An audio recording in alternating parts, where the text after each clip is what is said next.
Only 3 teams in the month of May did not score a total of 100 runs. The Marlins, the Mets, and the team I'm fading today.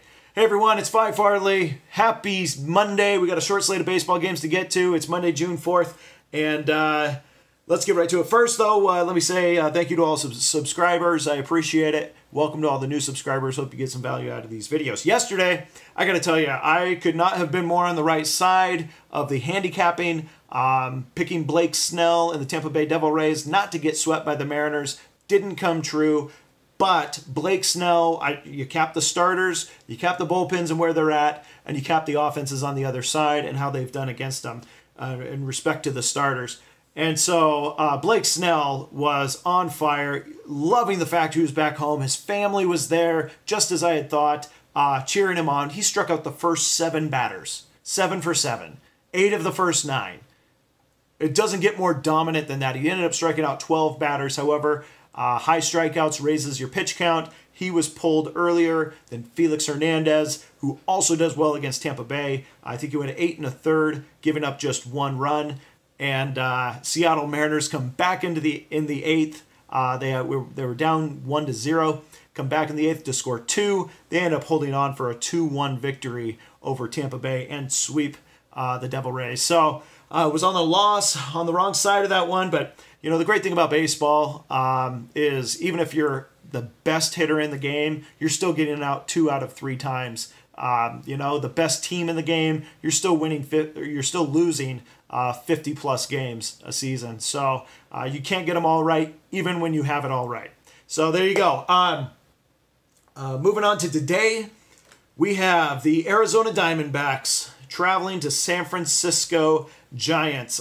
We got Zach Godley on the mound for the Arizona Diamondbacks and Derek Holland on the mound, former Texas Ranger, for San Francisco at home. So a couple key handicaps in this game that I really like. One I already mentioned, only 3 teams in the month of May did not reach 100 runs scored, and boy was Arizona Diamondbacks the lowest on that poll. 77 runs scored in the month of May. The next closest was 96 by the Marlins, then 98 by the Mets. 19 runs less. Their batting average 193, worst in baseball by almost 20 points.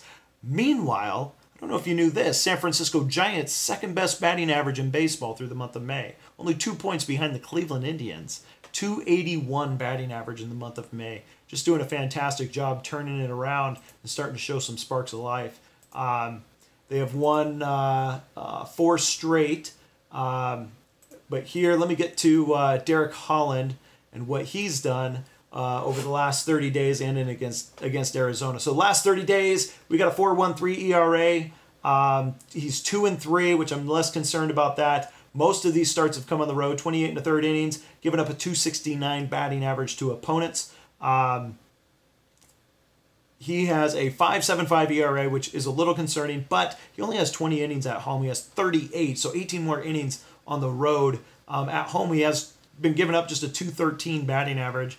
So he's actually held opponents quite well. A 213 is a very good batting average to opponents. But here's what I like even better. The Arizona Diamondbacks, the roster they have right now, no one has had much success at all against Holland. A total of a 157 batting average in 51 at-bats. That's about 2 games. Only 8 hits in about 2 games, 0 home runs. Flip over to Zach Godley for the Arizona Diamondbacks.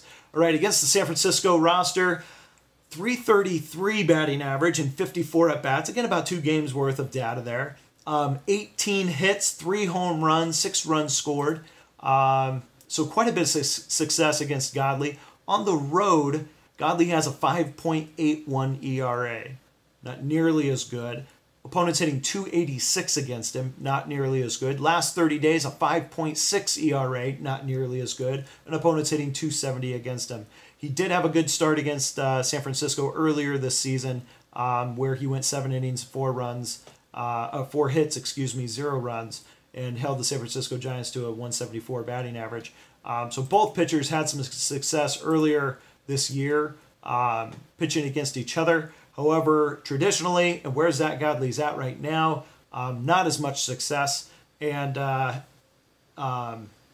hitting-wise, the Giants are on a completely different side of the spectrum than the Arizona Diamondbacks. The final thing I want to get to is where the money's coming in at and where the game is at and where it's going to move to by the time we get to first pitch. So right now, I'm updating the live numbers. Right now, we have 70... Hold on. Sorry, I'm getting the updated numbers here. Right now, we have 72% of the tickets on Arizona, 71% of the cash on Arizona, so just pretty close to dollar for dollar. But I feel like we're gonna see some bigger money coming in on San Francisco. I already feel this way because the line is opened up at a plus 105 for as San Francisco Giants as an underdog, and has moved to a minus 105 or minus 110 for an even bet here. So it's moved towards San Francisco, even though we haven't seen a huge influx of big money coming in on the San Francisco side. I feel like as we get closer to first pitch, we're going to see that, which is not till 7:10 tonight. So if you like that game, get on it early.